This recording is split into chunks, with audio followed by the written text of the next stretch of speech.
Hello les amis, j'espère que vous allez bien. Alors on se retrouve aujourd'hui, moment assez calme, tranquille. Aujourd'hui j'avais rendez-vous du coup à l'ambassade de France en Corée du Sud, donc à Séoul, à 10h et 10h20 pour refaire le passeport me concernant, principalement pour avoir rajouté le nom d'usage, donc le nom de mon conjoint sur mon passeport et pouvoir créer le premier passeport de mon petit bout. Ça a été plutôt rapide sans vous mentir. La personne qu'on a eue, ça n'a pas été Jocelyne, ça a été quelqu'un d'autre, mais une personne tout à fait adorable. Pour l'instant, j'ai rien à dire sur l'ambassade de France. Les gens sont vraiment agréables. J'ai jamais eu un problème. Même ce que je vous ai dit hier, du coup, ça fait quand même depuis un an que je suis pas y retournée. Plus d'un an. Même à l'entrée, ils ont changé. Ils ont mis des personnes qui parlaient enfin anglais et qui comprenaient un minimum un peu le français. Donc c'était agréable. C'était vraiment cool. Pour le coup, l'ambassade est pas mal du tout. J'avais quelques petites questions à poser aussi à la personne, mais elle pouvait pas me répondre, surtout parce que tout n'est pas, c'est pas sa spécialité. Là, c'était vraiment par rapport au passeport, mais pas que. Donc en premier lieu, elle a commencé par mon petit bouchon et on a pu faire la carte d'identité également pour un total de 47. Le passeport avec la carte d'identité, et en suivant, me concernant, c'est gratuit.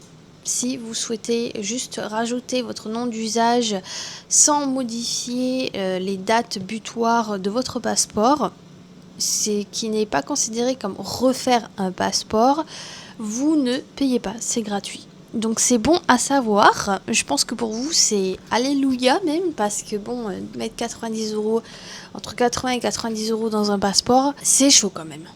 On va pas se mentir. Voilà pour les news par rapport à l'ambassade. Je crois que j'ai rien oublié. Là où j'ai été un peu...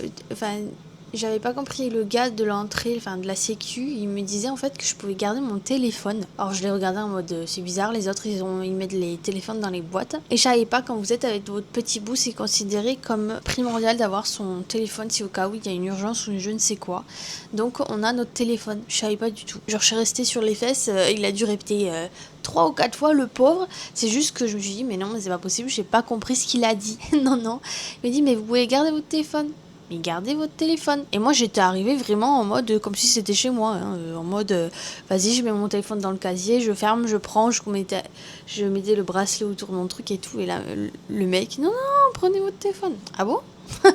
Parce qu'en fait il faut savoir qu'on n'a pas le droit de prendre l'ambassade en vidéo ou en photo à l'intérieur. Donc j'étais en mode mais pourquoi je dois prendre mon téléphone? Et après j'ai capté, ah oui mais j'ai mon fils avec moi. La mère quoi, la mère. Bon, vous m'excuserez, je suis encore très fatiguée. J'ai failli dormir avec mon fils là actuellement pour sa sieste de l'après-midi. Je suis à moitié envie de dormir, à moitié non, faut pas que je dorme maintenant, sinon ce soir ça va être catastrophique. Et non, je suis complètement dans une autre dimension, je sais pas comment vous expliquer, c'est très bizarre. Alors j'ai pris mon café ce matin, en revenant, Paris Baguette, je crois que c'est comme ça qu'on dit, je m'en souviens même plus. J'ai pris un americano, un ice americano, parce que là j'en avais besoin. 1, il faisait extrêmement chaud. 2, il me fallait du café là, parce que c'était vraiment voilà. Et je pense que j'ai les répercussions de la semaine dernière où j'ai pas arrêté, sans vous mentir. Je vous ai donné une belle brochette de programme à faire. Mais là, aujourd'hui, c'est compliqué. On devait en suivant aller chez le médecin, mais finalement on est arrivé vers midi ici, donc ça a fermé. Et là actuellement il est 15h14. Normalement, si possible, j'aimerais bien qu'on aille chez le médecin, mais il est en train de se taper une sieste du turfu. Donc je ne sais pas si je vais pouvoir aller chez le médecin du coup cet après-midi. Et du coup j'ai fait des petites courses de nourriture. Donc principalement de la brioche pour le matin pour mon mari. C'est une boulangerie spéciale de ces brioches, assez connue dans mon quartier. Après j'avais du coup besoin de prendre des petits gâteaux. Donc c'est des gâteaux de riz que j'aime particulièrement, qui sont une spécialité aussi. C'est un magasin spécial par rapport à ça. Mon mari adore ça et moi avec, je raffole. Et après j'avais besoin de prendre des petits gâteaux parce que en fait il faut savoir que le gouvernement nous a donné 100 000 won par personne le mois de mai. Donc mon mari a eu 100 000, mon fils a eu 100 000 et moi j'ai eu 100 000. Donc sur le foyer on a 300 000 won. Et en fait c'est fait exprès pour acheter des choses, donc au CU ou dans certains magasins. Et il faut savoir que par exemple DeWitt, donc le coffee shop de pâtisserie, est également dans la liste de cette monnaie là, parce qu'en fait vous pouvez pas retirer l'argent, c'est vraiment cet argent reste sur votre carte. Et dès que vous allez dans un endroit où il est sur la liste l'argent où vous pouvez bénéficier, ça se déduit automatiquement. Et à DeWitt, c'est ce qui se passe. Donc j'ai pris 2 gâteaux, un à la mangue et un au citron. J'ai préféré prendre des trucs légers. C'est vrai que j'avais envie un peu de chocolat, mais ça fait un peu beaucoup de chocolat. Puisque à Paris Baguette, j'ai pris un Castella au chocolat, un muffin au chocolat. Parce que ceux-là, ils sont très difficiles à choper, sans vous mentir, les muffins, c'est un truc de fou. J'ai pris des petits gâteaux pour bouchon. Pour revenir très vite sur l'ambassade, mais les papiers, tout était bon. Et en fait, la carte d'identité et le passeport pour le pitchoun, c'est les mêmes papiers.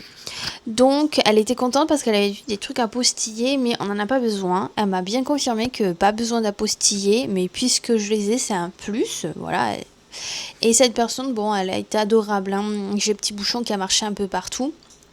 Il a été une crème, mon fils, et c'est là que je me rends compte que j'ai beaucoup de chance par rapport à ça, parce que je l'ai eu en porte-bébé toute la matinée, et il n'a pas pleuré une seule fois. J'ai eu beaucoup de grand-mères et de grands-pères dans le métro qui voulaient parler avec moi, qui voulaient parler du petit bouchon, ils me voulaient à chaque fois me laisser la place pour m'asseoir et tout, enfin c'était très mignon, très gentil. J'ai même une dame dans la salle d'attente de l'ambassade quand je suis revenue pour mettre bébé dans le dos.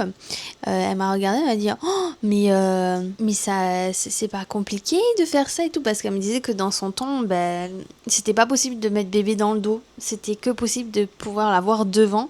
Et je dis non, justement c'est plus pratique de l'avoir dans le dos, parce que moi ça me permet du coup de répartir mon équilibre par rapport à son poids et le mien en plus. Et que du coup ça me permet d'avoir le dos droit au lieu d'avoir le dos cambré. Mais c'est vrai que des fois après je me cambre, parce que s'il s'amuse à s'endormir, il a la tête facile qui part en arrière. En général quand il s'endort je le mets devant. C'est ce qui s'est passé tout à l'heure. Il commençait à s'endormir. J'ai dû le poser et changer du coup le sens de le porte-bébé. Malheureusement il s'est réveillé et il n'a pas pu du coup s'endormir. Donc il est resté dans le dos. Et il a été très sage, adorable. Donc pour le coup, ça a été beaucoup plus facile pour moi et beaucoup moins de stress, bien entendu. On se sait, nous les mamans, c'est compliqué quand un enfant tape une crise en plein métro ou des choses comme ça. Là, ça n'a pas du tout été le cas. Le petit bouchon a été très sage.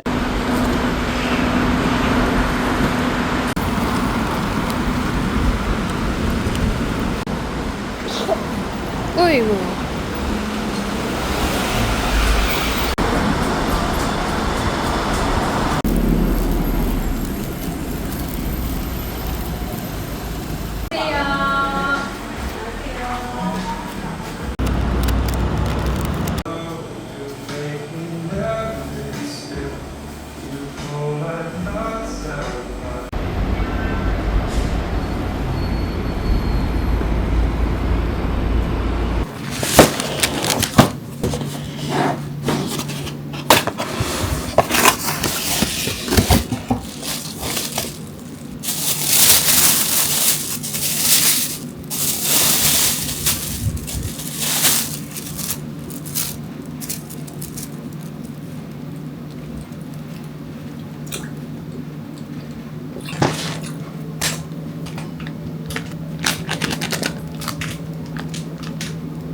Bon là les amis, je vais manger parce que bah du coup j'ai pas du tout mangé, je me suis un peu endormie avec lui, donc c'est pour ça que j'ai la tête dans le col-bar. Je suis complètement à l'ouest. Je ne sais pas trop quoi faire cet après-midi sans vous mentir, parce que j'ai rien prévu à cause du coup des deux rendez-vous que j'avais.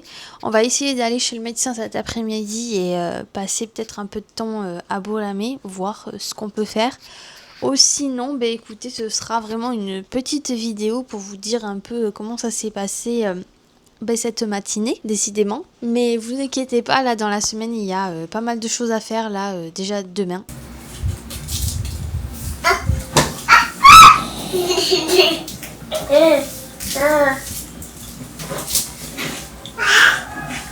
Bon, on a fini la journée, on joue rien que tous les deux. On n'est pas allés dehors et on pouvait pas aller chez les médecins, c'était trop tard. Petit croqueur, petit croqueur. Au revoir, bye bye. C'est lourd, c'est très lourd mon amour. Qu'est-ce que tu racontes à la caméra? Agnan. Bien, quand les esprits se rencontrent.